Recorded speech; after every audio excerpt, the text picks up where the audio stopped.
Hello, everybody, and welcome to the economic outlook after the coronavirus for the second half of 2020, entitled The Great Return to Work. As we sit on the heels of the first pandemic in 100 years, we ask ourselves, what now? What now for the human race? What now for society? And what now for businesses? Will restaurants and bars reopen? Will we have to wear a mask in public? Will monopolies drown out small business? When will we return to normal? And what is the new normal? In order to understand what the future holds, we first must understand what has happened in the year of the pandemic. On January 1st, 2020, rumors started circulating about a SARS-like novel coronavirus in the Chinese city of Wuhan. And by January 23rd, the city was locked down, with a stay-at-home order being initiated and all shops ordered to close until further notice, putting the economy on pause. Official reports at this time suggested that Wuhan was the only place that had the virus, and that isolation might be the key to stopping the spread. But the reality was far different. In fact, by the end of January, all of China was under lockdown, but it was not being reported correctly. You can see from plane travel in China during that time that all travel had virtually stopped. Major firms were among the first to react. On February 1st, Apple, McDonald's, and Starbucks closed all stores in China until further notice. This marked a turning point in markets as major indexes around the world started to sell off, as people became aware of the revenue loss associated with this black swan incident that ended the longest bull market in history. The composite index was set to be hit the hardest. In response to stop the markets from selling off, after returning from the lunar holiday, the People's Bank of China injected $174 billion of cash into the system to help liquidity and stop the sell-off. The damage done to the Chinese and global economy started to become inevitable as major research firms released their forecasts of the damage. At first, the damage was underestimated. Barclays, Nomura, and UBS all slashed growth forecasts for China's Q1 GDP, but never estimated a contraction. As supply chains shut down, companies like Apple warned of supply shortages in the coming quarter, continuing the market sell-off. By February 24th, officials in South Korea had locked down the city of Daegu, becoming the first city outside of China to be locked down. Following that, we would see a resurgence in new cases in South Korea, Spain, and Italy. By this time, gold had hit $1,600 an ounce, a safe haven for investors as people's expectations for the future of markets turned bleak. The 10-year bond, another safe haven for investors, plummeted to the lowest yield in history, reflecting investors' appetite for risk as they left stocks and moved into bonds, pushing up prices and lowering yields. This created an inverted yield curve between the 10-year and the 2-year note. An inverted yield curve is when the return on a long-term bond is less than that of a short-term bond. This ignores the general concept of time value of money, showing that investors have fear about the 10-year time horizon and are buying long-term bonds to protect against a downturn in trends in stock prices and the economy. At this time, Goldman Sachs issued a letter stating zero earnings growth for the S&P in 2020. As the World Health Organization declared COVID-19 a global pandemic, markets entered a bear market with indexes like the S&P and Dow Jones down 30% from their highs just a month prior. The effects from the coronavirus reach every corner of the globe. Shortages of masks, ventilators, and protective equipment became a serious issue. These goods were mostly produced in China, and with businesses closed, hospitals faced a bidding war for what supplies was available. This raised the real question about supply chain management and where goods were being produced. On March 3rd, the Federal Reserve announced an emergency rate cut.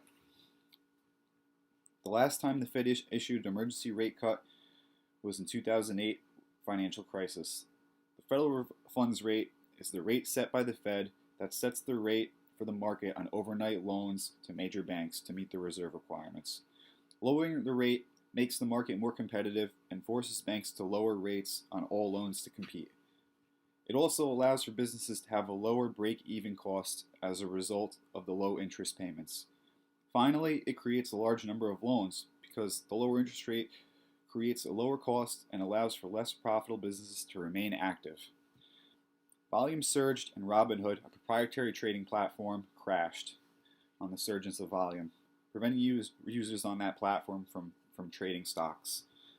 On March 12th, we witnessed our second trading halt on the S&P 500 as it enters the death cross. A death cross is when the 50-day moving average crosses below the 200 moving day average. This mathematically says the 200-day moving average will have to go down in order to make up for the drop in the 50. The airline industry was one of the greatest sectors hit by COVID-19. People literally stopped all travel, and China, the world's largest consumer of jet fuel, stopped buying. Companies like Boeing started to see order cancelizations and possibility of bailouts from the U.S. government. Oil prices collapsed over the oversupply as the world sees a fall of 20 million barrels a day, 1/5 of last year's levels. The demand shock sent the price of oil plummeting, bringing WTI crude oil to $37 a barrel, negative $37 a barrel. This was a result of producers literally not being able to store their oil and having to pay buyers to take it off their hands. Oil companies would do this when the cost of shutting down is greater than the cost of paying the storage. We can compare this to the slaughter of cattle during the Great Depression, when farmers were paid to euthanize the young, cutting the supply. We also see an extreme drop in air pollution as a result of the less oil being burned from travel. We now face uncertain times, but one thing we can be certain of is stagflation in the global economy. Stagnation is a period of time during the economy where high unemployment is accompanied by little or no economic growth and no inflation. We can see this now in the economy with unemployment in the range between 20 and 30%, hurting demand, preventing inflation, and slowdown in overall economy. We can compare this to the unemployment during the Black Death.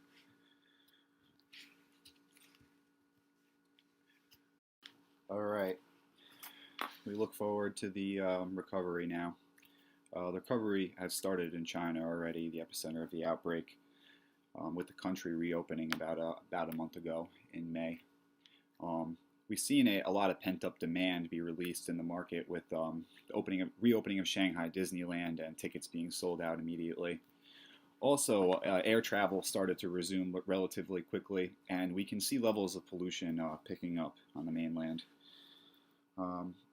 Citi has predicted a decline in GDP for China. They suffered a negative 6.1% decline, 6.8% in the first quarter. It's the first negative quarter since 1992 when they started reporting.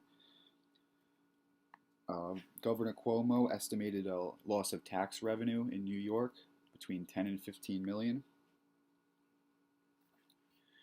We're also looking at a V-shaped recovery in stock prices, as you can see from the S&P 500, and that it was a V-shape, and we're 10% off the highs already, with the S&P crossing above its 200-day and 50-day moving averages going into the second half of 2020. So the technicals are looking good.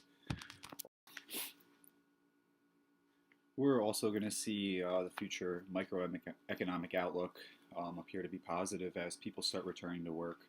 The June 2020 unemployment rate was 13.8%. Relatively speaking, compared to the 10% peak unemployment during the Great Recession, this is still a very high number, but the rate of return is expected to be a lot faster.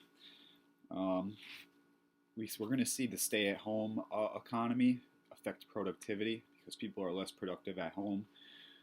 We'll also see a change in consumer preferences as they change the way they shop, order food, and behave in social situations and in social places.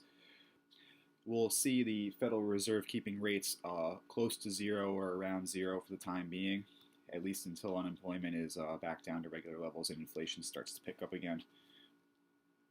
We'll also see companies go out of business, primarily oil companies and restaurants, as restaurants are hurt from the lack of demand and lack of revenue, basically at all. And they were still being charged rent and everything. So we're going to see a lot of restaurants going out of businesses, and also oil companies with high fixed cost. Basically, oil frackers primarily in the United States as a result of the low oil prices and not being to make their break even or even cover their variable costs. We'll see the fall in retail malls as, like I said, people start shopping online.